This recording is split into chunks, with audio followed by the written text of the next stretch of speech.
원래 자식은 부모의 자랑이라고 하지만 저희 아들은 제게 좀 더 남다른 의미였습니다. 평생 제 아들 하나 보고 살았을 만큼 아들은 제 인생의 자랑이자 모든 것이었어요.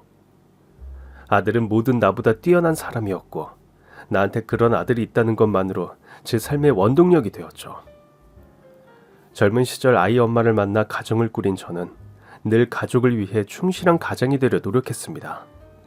금슬이 좋았던 저희는 결혼한 지 얼마 되지 않아 아이를 가지게 되었고 그렇게 저는 눈에 넣어도 아프지 않을 하나뿐인 외동 아들을 갖게 되었죠.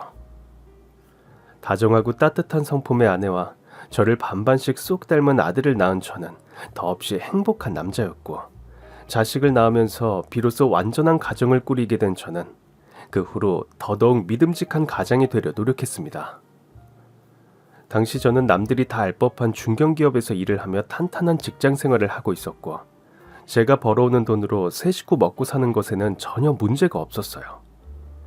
월급쟁이이다 보니 아주 여유가 있는 건 아니었지만 외동아들이다 보니 줄줄이 자식들 건사하는 것보다는 쉬웠고 하나뿐인 자식에게 모자람 없이 아쉬운 소리 않고 키울 정도는 되었습니다.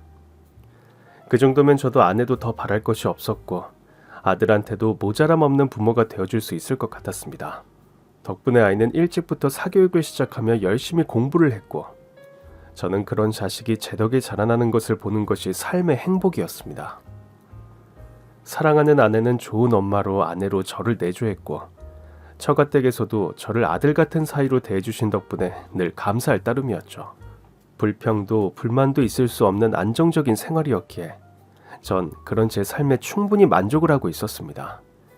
다정한 아내의 잘생기고 똘똘한 아들까지 억만장자가 와도 부러울 것 없는 저만의 행복이었죠.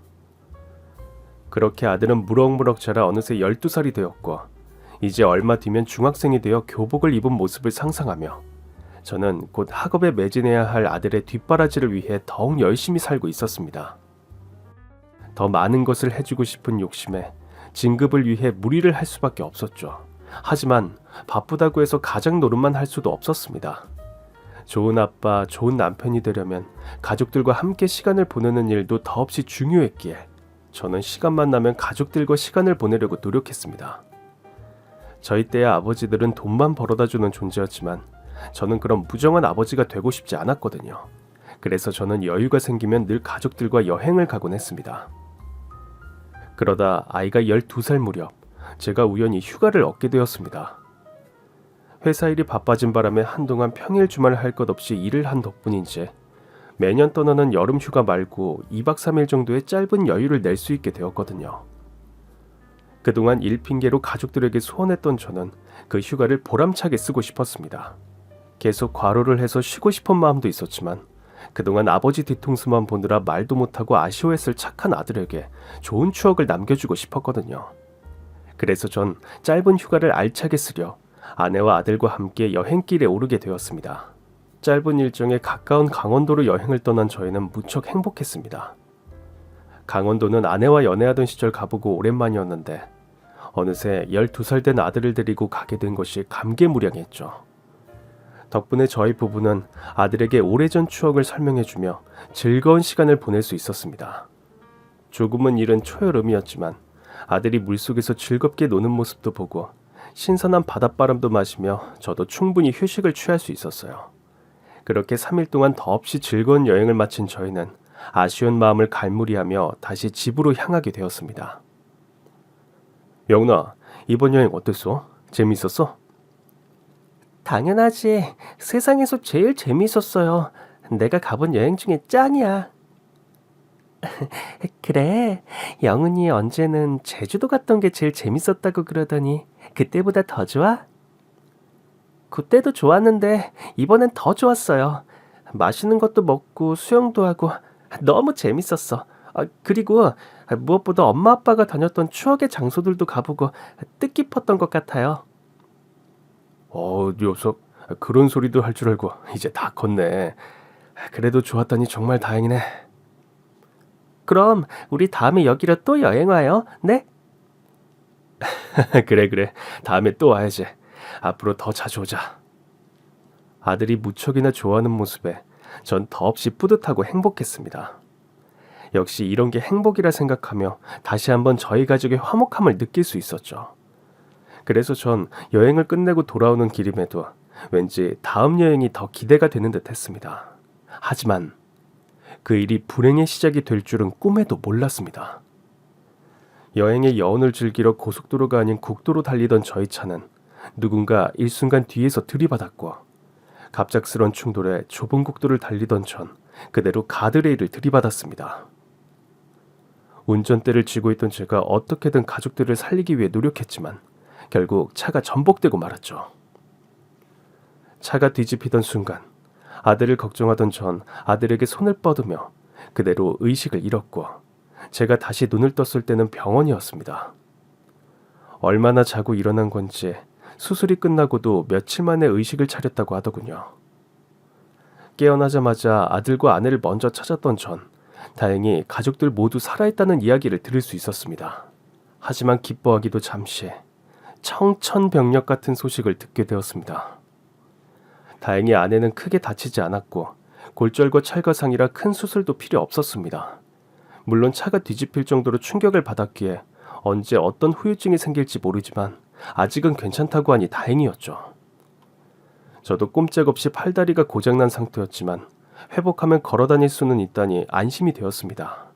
그런데 제일 문제였던 건 가장 어린 아들이었어요. 뒷좌석에 앉아있던 아들은 차가 전복되며 한쪽 다리를 크게 다치게 되었고, 제가 의식을 잃은 사이 다리 절단 수술까지 받게 되었습니다. 그 일을 뒤늦게 알게 된 전 끔찍한 현실에 절규할 수밖에 없었죠. 모두 나 때문에 벌어진 일이라는 생각에 자책을 할 수밖에 없었습니다. 하지만 불행은 거기서 끝나지 않았습니다. 수술이 잘 끝났으니 멀쩡히 회사로 돌아갈 수 있을 줄 알았지만 한번 만신창이가 된 제 몸은 쉽게 돌아오지 않았습니다. 부상이 심각했던 전 더 이상 예전처럼 일을 할 수 없었고, 결국 일도 하지 못하고 회사에서 정리해고를 당하고 말았습니다. 1년이나마 재활기간을 주시면 어떻게든 회복하겠다고 사정을 해봤지만 회사에선 일개 직원인 제 사정을 알아주지 않았죠. 덕분에 하루아침에 실업자가 된 전 그동안 모아두었던 돈을 가족들 병원비와 치료비로 전부 탕진할 수밖에 없었습니다. 그래도 목숨만은 건졌기에 다행이라 생각하고 싶었지만 그 후로 완전히 회복이 불가능하게 된 저의 몸 상태와 여유가 없어진 가게 사정에 전 한숨만 나올 뿐이었습니다. 그리고 그런 상황에 놓이자 아는 어느 순간부터 점점 어두워지기 시작했죠.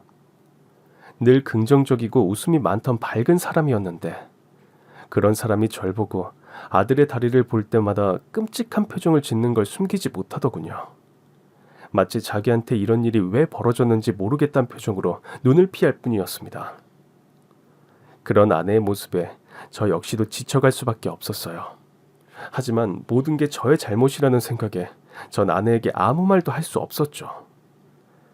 그날 여행을 가지 말 것을, 국도를 달리지 말 것을, 제 선택을 한없이 후회했지만 그렇다고 제가 돌이킬 수 있는 일은 아무것도 없었습니다. 제가 아무것도 하지 못하고 있는 동안 행복했던 저희 가족은 점점 더 나락으로 떨어질 뿐이었습니다. 부쩍 짜증이 늘어난 아내는 저를 구박하며 다른 사람이 되어가고 있었고, 운동을 좋아해 활달하던 아들은 한쪽에 의족을 찬 채로 방에 틀어박혀 방문을 닫고 나오지 않았습니다. 완전히 달라진 가족들과 저의 상황에 전 어떻게 해야 할지 알 수 없었어요. 그나마 몸을 조금은 회복하여 간신히 다시 일자리를 얻게 되었지만 예전처럼 잘 나가는 회사원이 될 수는 없었습니다. 저는 눈을 낮춰 중소기업을 알아보게 되었고 그마저도 어려워진 후에는 공장 일을 하게 되었습니다. 그것도 그나마 예전의 일 관련해서 따두었던 자격증 덕분이었지 그마저 없었더라면 아주머니들 틈에서 포장이나 하고 있었을지도 모르는 일이었습니다. 그래도 내가 할 수 있는 일을 맡게 되어서 감사했던 전 몸에 기름 냄새 묻는 줄도 모르고 정말 열심히 일을 했습니다. 대기업에서 공장으로 추락하면서 연봉이 반토막이 났지만 그마저도 없던 시절을 생각하면 뭐든 열심히 해야만 했으니까요. 물량을 맞추기 위해 하루 종일 밥 먹을 시간도 없이 땀 흘리며 일을 하던 전 집에만 가면 녹초가 될 수밖에 없었습니다. 하지만 집에 돌아가서도 잠시도 쉴 수가 없었어요. 회사에선 상사들 눈치 보고 집에선 아내 기분 맞춰주며 살아야 했거든요. 아내는 매번 제가 퇴근해서 들어갈 때마다 제 몸에 어쩔 수 없이 배어있는 기름때 냄새가 역겹다며 저를 끔찍해 했습니다. 사랑하는 아내에게 그런 소리를 듣고도 멀쩡하긴 어렵지만 그땐 저도 참는 수밖에 없었죠. 아내가 내 욕을 해서 기분이 조금이나마 풀린다면 나을 거라 생각했습니다. 아내를 달래주는 것은 언제나 제 몫이었고 가정의 평화를 위해 전 무슨 짓을 해서라도 아내의 비위를 맞추려 노력했어요. 하지만 그런 제 노력도 결국은 아무 소용이 없는 건지 어느 날 아내가 갑자기 모든 짐을 싸고 떠날 준비를 하고 있었습니다. 여보 지금 뭐 하는 거야? 갑자기 짐은 왜 싸는 거야? 친정이라도 가려고 그래? 갑자기 왜 그래 정말? 혼자 이사라도 갈 것처럼 꼼꼼히 자기 짐을 챙기는 아내의 모습에 전 아내가 단순히 며칠 나갔다 오려는 생각이 아니라는 걸 알았습니다. 그래서 조심스럽게 아내를 붙잡으며 물어봤지만 아내는 이유도 변명도 없이 제게 서류만 내밀었습니다. 그동안 화가 날 때마다 이혼하자며 울부짖던 아내였기에 설마 했지만 봉투를 열어 이혼 서류를 확인하고서야 아내가 정말 나와 이혼을 생각한다는 걸 알게 되었죠. 도장 찍어. 나 이제 더는 못하겠어. 나 당신이랑 이혼할 거야. 그게 무슨 말이야? 이혼이라니. 그럼 우리 영은이는 어쩌려고? 설마 영은이도 데려갈 거야? 내가 걔를 왜 데려가? 걔는 당신이 알아서 키워야지. 당신 때문에 사고 나고 이 지경이 된 건데 내가 뭐 한다고 혹을 달고 가. 나 혼자 나갈 거야. 그러니까 당신 아들은 당신이 책임져. 뭐? 당신 어떻게 그런 말을 할 수가 있어? 영훈이가 남이야? 우리 영훈이가 어떤 아들인데? 그래서 뭐? 자식이 내 인생 책임져 준대? 내가 이제 걔 덕을 볼 일이나 있겠어? 다리 다쳐서 방에서 기어 나오지도 않은 아들 뒤통수만 보고 살겠냐고. 나는 더 이상 이렇게 살고 싶지 않아. 대기업 잘리고 돈도 못 벌고 기름 냄새 풍기는 당신도 싫고 그런 당신 때문에 가난하게 사는 것도 너무 싫어. 그리고 다리 없는 아들 병수발 드는 것도 이제 하기 싫어. 저거 다리 저렇다고 방에 처박혀서 나오지도 않고 맨날 얼굴 죽상하고 있는 꼴, 더는 꼴도 보기 싫다고. 당신 말 조심 안 해? 영훈이 듣겠어. 나도 들으라고 하는 얘기야. 지도 귀 있으면 제발 들으라고 해. 나도 매일 이러고 살아야 하는 거 정말 찌긋찌긋해. 차라리 돈이라도 잘 벌어오지 그랬어? 그래서 내가 자식 걱정 안 하고 돈 걱정 안 하기라도 해주던가. 왜 내가 고생하면서 가족들 위해서 희생해야 해? 나 이러려고 당신이랑 결혼했던 거 아니야. 당신이 그나마 사람 구실하고 남편 구실할 것 같으니까 결혼한 거지. 근데 당신 이 꼴 됐는데 내가 뭐하러 당신 옆에 붙어 살겠어? 난 무능한 당신 떠나서 새 인생 찾을 거야. 당신이랑 당신 아들한테 매여서 내 인생 허비할 생각 없어. 그러니까 당신이 날 조금이라도 생각한다면 군말 없이 도장 찍어. 어차피 털어먹을 것도 없는 집구석에 재산 분할 해달란 소리는 안 할 테니까.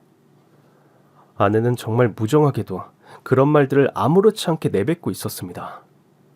늘 어려울 때마다 힘이 되어주겠다고 했던 아내는 어디로 가버린 건지, 아들을 끔찍이 걱정하고 챙기던 엄마는 어디 갔는지 너무 달라진 아내의 모습에 저는 할 말을 잃었어요.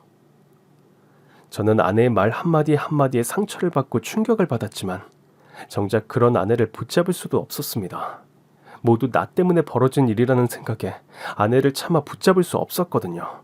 물론 불쌍한 아들마저 버리려는 아내를 도저히 이해할 수 없었지만 자기 자식을 짐으로 생각하는 아내에게 아들을 맡길 생각도 없었습니다. 그렇게 전 아내에게 순순히 이혼 도장을 찍어주었고 저는 혼자 아들을 키우기로 했죠. 처음엔 아내에게 버림받았다는 생각에 무척 힘들었어요. 힘들 때 곁에 있는 게 참사랑이라는데 우린 아마도 겉으로만 부부였구나 싶더군요. 그런데 나중에는 차라리 그때라도 아내와 이혼한 게 다행이다 싶었습니다. 그동안 제가 먹고 사느라 바빠서 집을 챙기지 못하는 동안 아내가 식구들에게 무슨 짓을 했는지 알게 되었거든요. 아내가 아들에게 막말을 하는 게 그때가 처음이라 생각했던 제 생각과 달리 그동안 제가 없는 사이 아내는 아들에게 많은 상처를 주고 있었습니다. 다리가 그렇게 되고 방에서 나오지 못하는 아들을 위로하고 달래주기는커녕 방에 박혀있는 자기 아들이 꼴보기 싫다고 밥도 주지 않고 방치한 적도 여러 번이었고 아직 어린 아들 앞에서 막말도 여러 번이었답니다. 아들, 미안해. 엄마가 이혼한 건 다 아빠 때문이야. 영훈이 잘못은 없는 거 알지? 엄마가 무슨 소리를 했어도 그냥 아빠한테 화가 나서 그러는 거야. 엄마는 아빠 때문에 힘들어서 떠났어도 여전히 영훈이를 사랑하실 거야.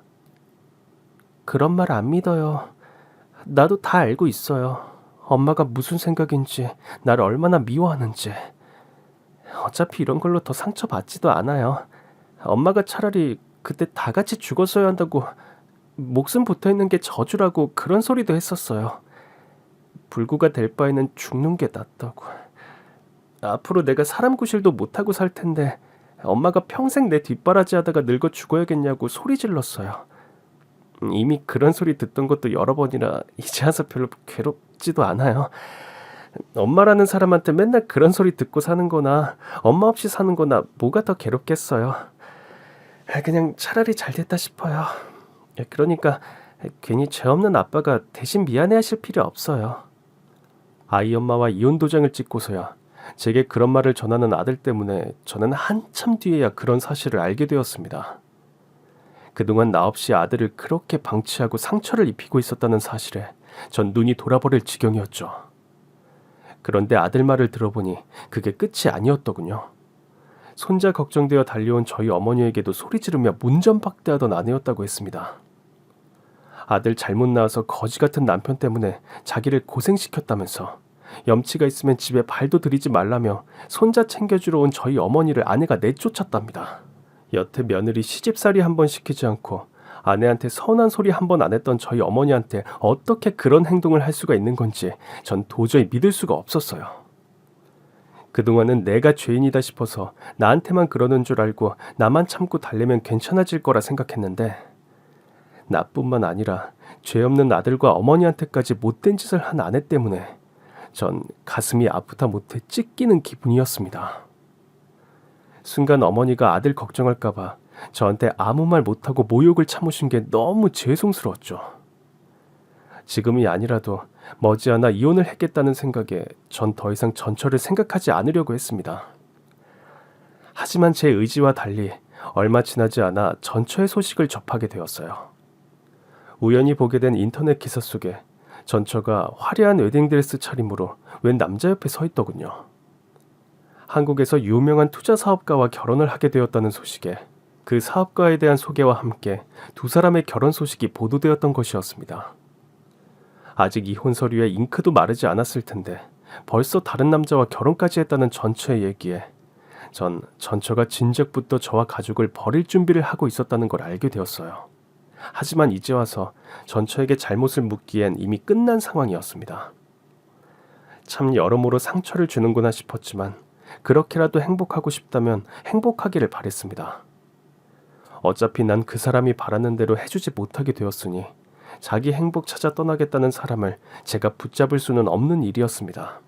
최대한 미련 없이 좋은 쪽으로 생각하고 싶었지만 결국 저도 모자란 그릇인지라 원망과 서운함이 들 수밖에 없었죠. 기사 속 환하게 웃는 아내의 모습에 씁쓸함이 몰려왔지만 전 괜한 자기 연민에 빠질 수가 없었습니다.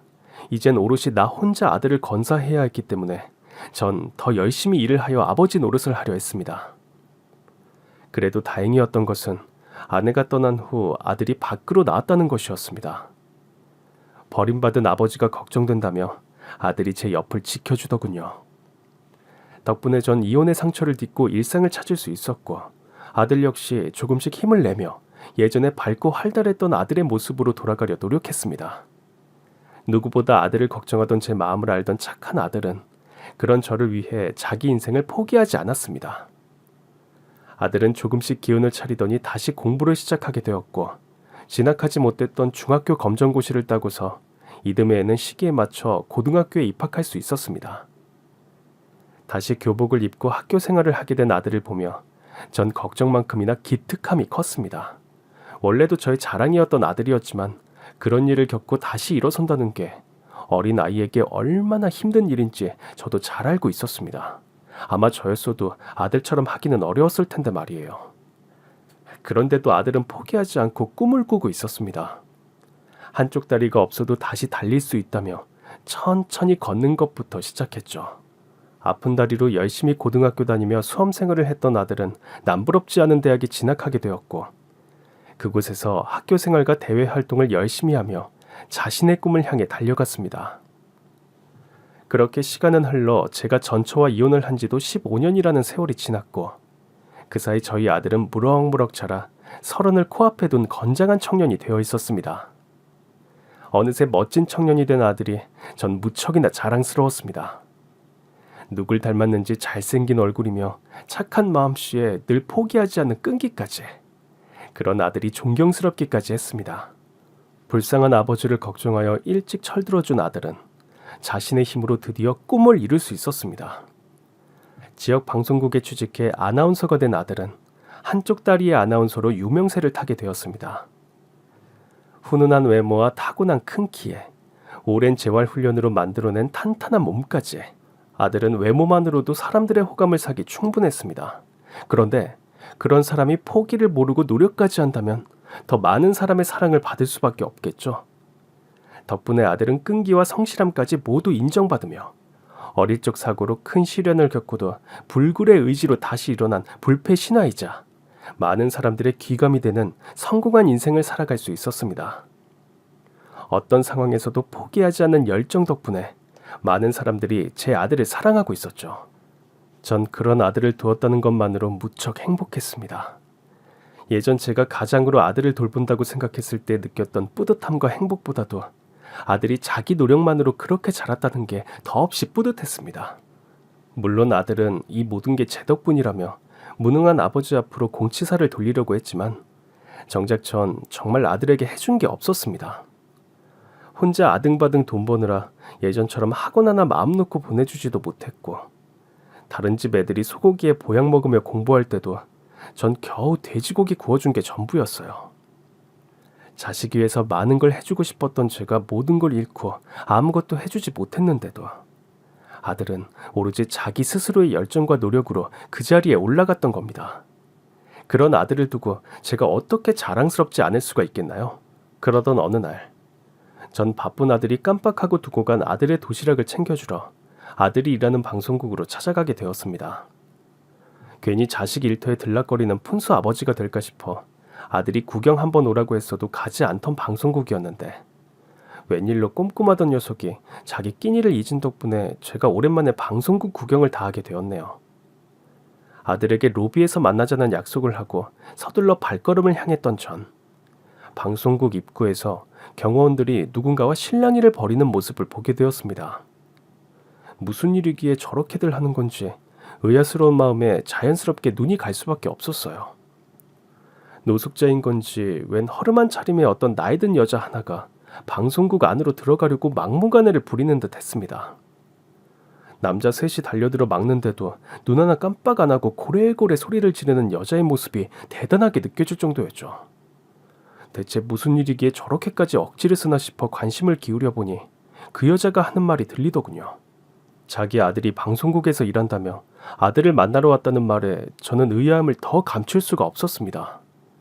대체 그 사람이 찾는 아들이 누구일까 궁금하던 찰나, 전 그 여자 입에서 나온 말에 순간 도시락통을 떨어뜨릴 뻔했죠. 이거 놔. 나 우리 아들 만나러 가야 한다고. 엄마가 아들 만나러 오는데 니들이 뭐라고 나를 가로막아. 이거 안 나 이것들아. 다들 잘리고 싶어서 그래.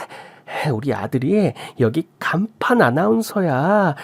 불굴의 의지, 외발 카리스마 이영훈. 걔가 내 아들이라고. 말도 안 되는 소리 좀 하지 마세요.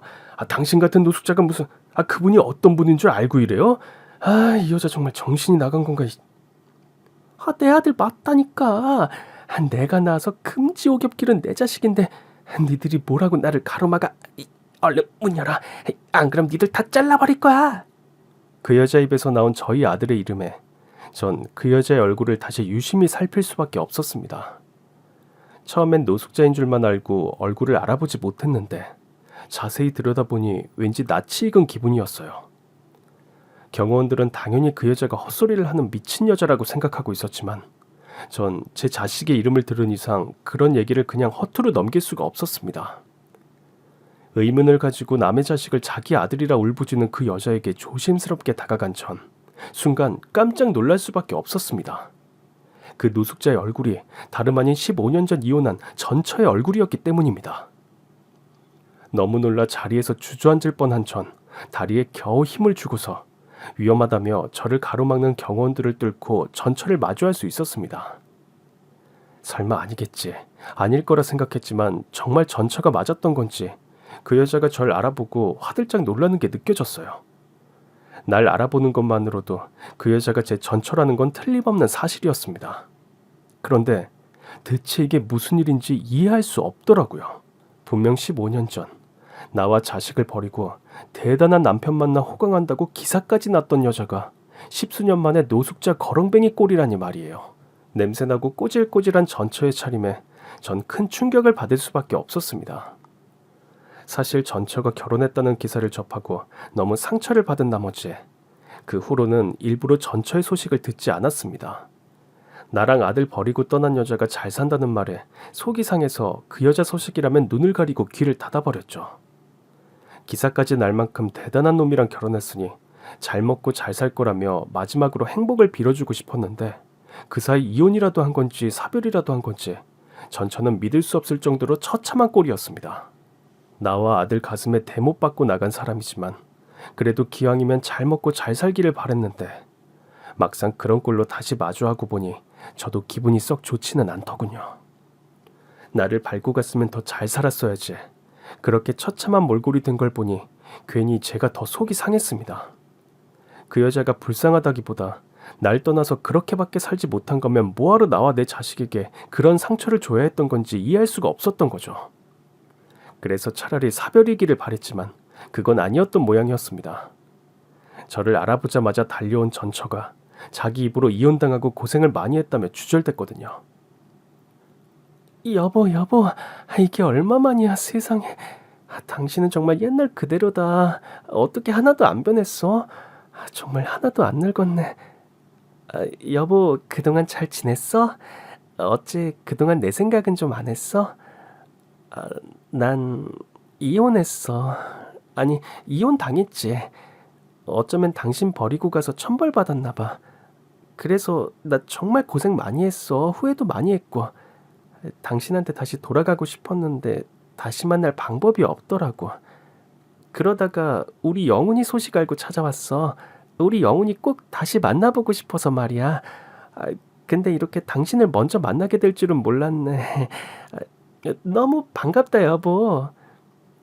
감격스러워하며 저를 반기는 전처를 보면서도 저는 별 말을 하지 못했습니다. 그냥 그 여자가 하는 말을 듣고 있는 것밖에 없었죠. 이제 와서 다시 화를 낼 기력도 미련도 없었지만 그렇다고 저희가 웃으면서 만날 사이는 아니잖아요. 그런데도 그 여잔 뭐가 그렇게 반갑다는 건지 절 보고 좋아하고 있었습니다. 떠날 때 사람 속을 그렇게 짓밟아 놓고서는 이제 와서 그런 소리를 할 염치가 있던 모양입니다. 전처는 자기도 많이 힘들었다고 그동안 고생한 이야기를 하고 있더군요. 덕분에 저도 그 여자가 왜 그런 꼴이 되었는지 알게 되었죠. 15년 전 돈 잘 번다는 부자 남편 만나서 호화 결혼식까지 치르며 결혼했던 전처의 행복은 그리 오래가지 못했던 모양입니다. 이혼한 여자마저 사랑해줄 줄 알았던 남편은 알고 보니 논팽이 망난이었고 매일 하루가 멀다 하고 여자들을 갈아치우며 자기를 뒷전으로 했다고 하더군요. 결국 전처와 결혼한 건 사랑 때문이 아니라 그냥 집에서 군말 없이 자기 뒤치다거리나 해줄 식모가 필요했던 모양이었습니다. 그래서 전처는 그 남자와 결혼하고 하루도 편히 지낼 수 없었답니다. 그나마 돈이나 많으니 돈 쓰는 행복은 있었지만 제가 상상하던 것처럼 사랑받고 떵떵거리며 살지는 못했던 거죠. 그나마 돈이라도 보고 살려고 참고 살았던 모양인데 그것도 오래가지 못했다고 했습니다. 돈 많은 재테크의 신, 투자 사업가인 줄만 믿고 있었더니 알고 보니 그놈이 사기 투자로 돈을 벌었던 사기꾼이었던 거죠.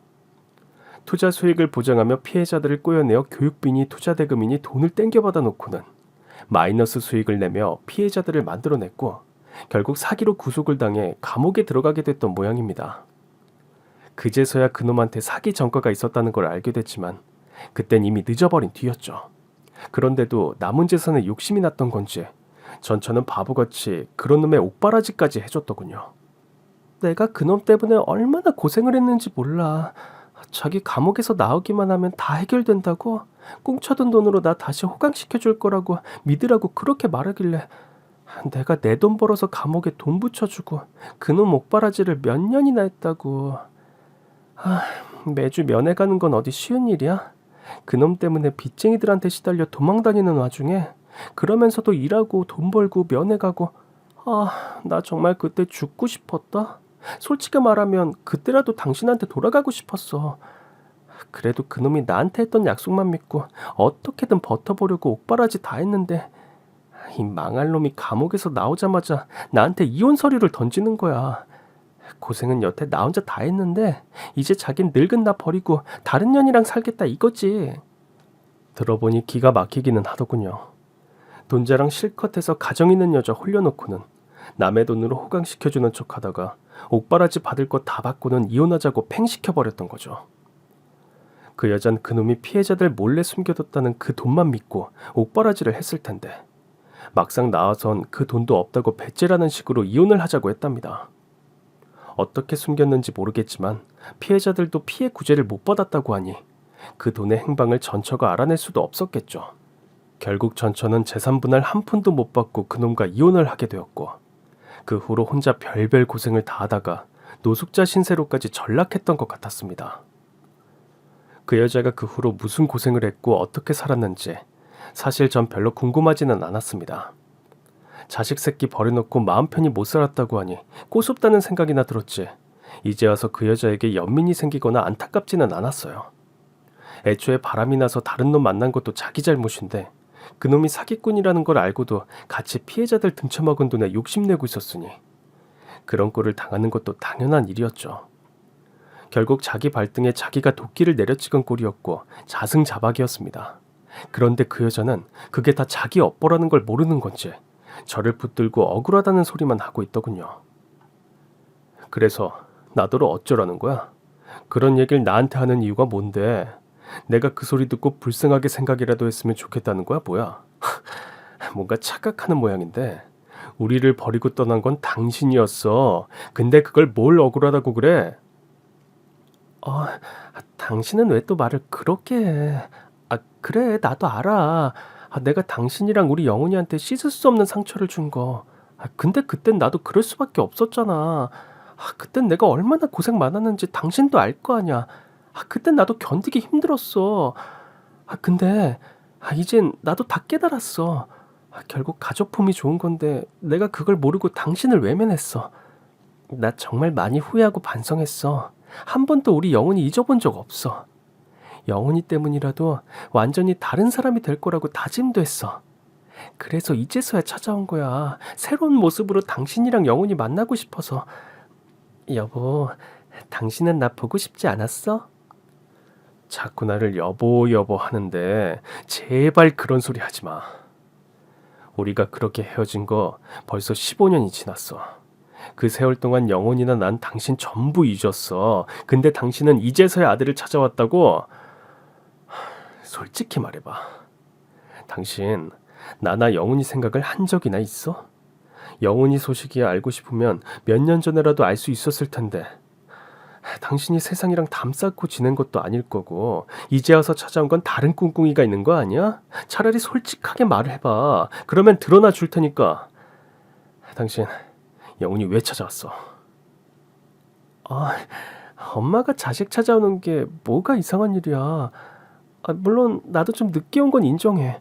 근데 나도 도리가 없었다니까. 나도 고민 많이 했어. 갑자기 찾아와서 아들이 나를 봐주기나 할까, 날 잊은 건 아닐까 두려웠다고. 그래도 천류는 함부로 끊을 수 없는 거잖아. 그리고 나 이제 갈 곳도 없어. 지금 지내는 곳 달세 내는 것도 밀려서 곧 쫓겨날 판이야. 그러니까 제발 나 좀 도와줘 여보. 우리가 그래도 살붙이고 산 세월이 얼마야. 우리 같이 힘든 고비도 잘 이겨냈잖아. 그러니까 15년 그깟 세월 같은 건 금방 뛰어넘을 수 있어. 이제 내가 잘할게. 예상은 했지만 아니나 다를까 그 여자의 목적은 오로지 돈이었습니다. 별별 소리를 하고 제게 동정을 사려고 하더니 결국 앞뒤가 맞지 않는 얘기만 하더군요. 자식 잊어본 적 없이 자식 걱정에 찾아왔다는 여자가 그동안 아들 소식도 몰랐다는 게 말이 되지 않잖아요. 그래서 솔직히 말해보라 했더니 결국 돈 얘기를 하는 겁니다. 자기가 지금 지낼 곳이 없고 기댈 곳이 없으니 더 늦기 전에 자식 붙잡아 팔자를 고쳐보고 싶었던 모양이죠. 이런 여자가 아들이 아나운서가 되지 않았더라면 찾을 생각이나 했을지 그건 불보듯 뻔한 일이었습니다. 한 번 당했지 두 번 당할 일은 없었습니다. 그런 여자와 이제 와서 또다시 실랑이를 하고 싶은 마음도 없었던 전 아무 말 없이 경호원들을 불렀습니다. 저는 제가 아나운서 이영훈의 아버지라는 사실을 밝히고 아들을 위해서라도 그 여자를 끌어내고 다신 방송국에 얼씬도 하지 못하게 해달라고 당부를 드렸죠. 경호원들도 그 여자가 제정신은 아니다 싶었던 건지 저한테 매달리려는 여자를 붙잡아 끌어내기 시작했습니다. 물론 그 여자는 끝까지 아들 이름을 불러대며 쉽게 포기하지 않았죠. 저 입을 닫아버리고 싶다 싶었던 그때 아들이 방송국 앞으로 나타났습니다. 그러고 보니 도착하면 아들과 로비에서 만나기로 했었는데 제가 의도치 않게 전철을 만나서 방송국 앞에서 실랑이를 하는 사이 시간이 훌쩍 지났던 모양이었어요. 그래서 절 기다리던 아들이 저를 찾으러 방송국 앞까지 나와야 했고 전철을 떼어내려는 저와 쫓겨나듯 끌려가는 자신의 엄마를 아들이 보고 말았습니다. 다시 상처받는 건 나 하나면 족하다는 생각에 아들만큼은 이 일을 모르기를 바랬는데 오랜만에 어미를 보고 처참한 아들의 표정에 전 또 가슴이 아렸습니다. 그 여자도 제 아들의 모습을 확인했는지 경호원들을 제치고 제 아들에게 달려가려 하더군요. 아들한테 무슨 헛소리를 할까 싶어 막아서려 했지만 늙은 제 몸은 정신 나간 그 여자를 감당할 수 없었습니다. 결국 아들은 자기 생모와 15년 만에 마주하게 되었고 아니나 다를까 그 여자는 아들더러 보고 싶었다며 잘 컸다며 마음에도 없을 헛소리로 아들의 환심을 사려 하고 있었습니다. 혹시 아들이 그 헛소리를 믿고서 또다시 배신당하며 상처를 받지는 않을지 걱정하던 전 가슴을 졸이며 그 광경을 보고 있을 수밖에 없었어요. 영훈아 엄마야. 영훈아 엄마 기억나니? 우리 영훈이는 그동안 참 많이 자랐구나. 그 어린애가 벌써 이렇게 컸어. 우리 아들 이제 장가 보내야겠네. 세상에. 엄마가 그동안 영훈이 널 얼마나 그리워했는지 알기나 해? 엄만 단 한순간도 널 잊어본 적이 없었어. 그땐 네 아빠가 나를 너무 힘들게 해서 이혼밖에 도리가 없었지만 이젠 엄마도 후회하고 있어. 내가 널 그렇게 두고 가는 게 아닌데 말이야. 그래도 엄마 없이 잘 커줘서 너무 고맙다. 이젠 엄마가 왔으니까 걱정하지 마. 엄마가 그동안 못해준 만큼 다 해줄게. 이제 엄마랑 같이 살자 영훈아. 그래야 엄마가 앞으로 너 장가도 보내고 손주도 보고 그러지 않겠어? 뻔뻔하게 남의 자식에게 그런 소리를 하는 여자의 말에 저는 욕이 나올 것만 같았습니다. 어린 자식한테 못할 말 다 하고 애 버리고 떠난 여자가 이제 와서 자기가 뭐라고 친모 노릇을 하려는 게 기가 막혔죠. 아들이 그동안 지 엄마를 얼마나 기다렸을지 무슨 고생을 했을지는 아무것도 모르고 이제서야 같이 행복해지자는 말을 하고 있었네요. 나도 차마 자식에게 하지 못할 말을 하고 있는 그 여자의 뻔뻔함에 저는 치가 떨렸습니다. 아들이 그런 말에도 아무 말 못하고 가만히 듣고만 있는 것도 속이 상했죠. 그런데 그때 아들이 입을 열었습니다. 나 참 기가 막혀서 말이 안 나오네. 방송할 때도 이런 적은 없었는데 내 말 못 막은 사람은 참 오랜만이네요. 당신 지금 나한테 무슨 말을 하는 거야? 엄만 누가 엄마야? 난 엄마 같은 거 없는데? 난 엄마 없이 살아온 사람이야. 당신이 배 아파서 날 낳았는진 모르겠지만 그건 당신 기억일 뿐이지. 낳았다고 다 자식인가? 자식 버린 인간이 어디 감히 날 찾아와. 어디서 내 앞에서 엄마란 뻔뻔한 소리를 짓거려. 이렇게 다시 나타나면 내가 웃으면서 받아줄 거라 생각했나? 내가 지금 내 체면 때문에 당신을 때리지 않은 것만으로 감사하게 생각해. 뭐라고? 영훈아, 너 지금 엄마한테 무슨 말이야? 너 이런 애 아니잖아. 세상에. 지난 15년간 대체 무슨 일이 있었길래 그 순하던 애가 이렇게 됐어? 당신, 영훈이를 대체 어떻게 키운 거야? 남한테 싫은 소리 한 번 못하던 애가 어쩜 이래? 당신이 우리 아들한테 세뇌시킨 거지. 나 나쁜 년이라고, 어? 생각도 하지 말라고. 제발 그 뻔뻔한 입 좀 닫아요. 아버지 때문이라고. 내가 이렇게 된 건 다 당신 때문이야. 당신이 떠나던 그날 난 다시 태어났어. 난 그 후로 매일 당신을 원망하고 증오했고 그게 내 삶의 원동력이었어. 솔직히 좀 고맙기도 해. 당신 덕분에 세상과 담쌓았던 내가 이만큼 성장할 수 있었으니까. 하지만 그게 당신이 나한테 베푼 은혜는 아니지. 이제 와서 대체 무슨 염치야? 무슨 생각을 가지고 살길래 버린 자식 앞에 당당하게 나타날 수 있냐고. 이제 와서 나한테 동정 같은 거 바란 거라면 잘못 생각했네. 나 당신 같은 엄마 없거든. 그러니까 앞으로 다시는 내 앞에 나타날 생각하지 마. 그땐 경호원들이 아니라 경찰들이 아줌마를 잡아가게 만들 거니까 알아들어? 영훈아. 영훈이 말 잘 알아들었지? 영훈이가 안 그래도 내가 그렇게 만들 거니까 당신 나한테 해코지 당하기 싫으면 몸살이는 게 좋을 거야. 나도 이제 더 이상 그전의 이상철이 아니거든. 그때처럼 무기력하게 당신을 보낼 거라 생각하면 다시 생각해야 할 거야. 앞으로 내 아들 앞길 막을 생각하거나 조금이라도 흠묻힐 생각이라면 난 내가 가진 모든 것과 내 남은 시간 다 써서라도 당신을 끝장낼 거야. 저와 아들의 날선말에 결국 그 여자도 더 이상 말을 하지 못했습니다. 장정셋을 이겨먹을 만큼 기고만장했던 여자가 기가 확 죽어서는 별말 못하고 끌려나가더군요. 아무래도 만만해 보였던 저희가 협박을 했던 게 잘 먹혔던 건지 다행히도 그 후로 그 여자가 방송국에 다시 모습을 드러내는 일은 없었습니다. 혹시나 또 다른 마음을 먹으면 정말 작정을 하려 했는데 그나마 다행인 일이었죠.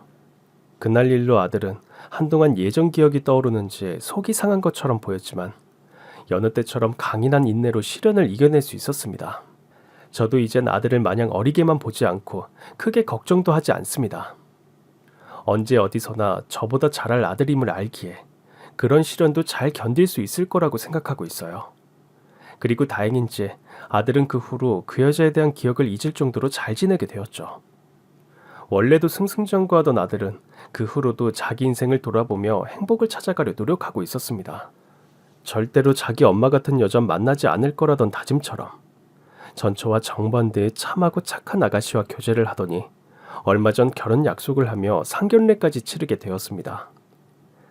그때서야 저도 비어있는 제 옆자리가 신경 쓰였지만 혼자 엄마 노릇까지 다 하며 자식을 키웠던 저도 더 이상은 그런 일로 주눅들지 않으려 노력했습니다. 다행히 사돈들은 무척 좋고 마음이 넓으신 분들이셨고 부족한 게 많은 저희 아들을 아들 같은 사이로 예뻐해 주셨죠. 덕분에 전 곧 있을 아들의 결혼식을 앞두고 설레이는 마음입니다. 그럼 전 앞으로도 믿음직스러운 저희 아들과 좋은 부자지간을 유지하며 행복하고 건강하게 잘 살도록 하겠습니다. 감사합니다.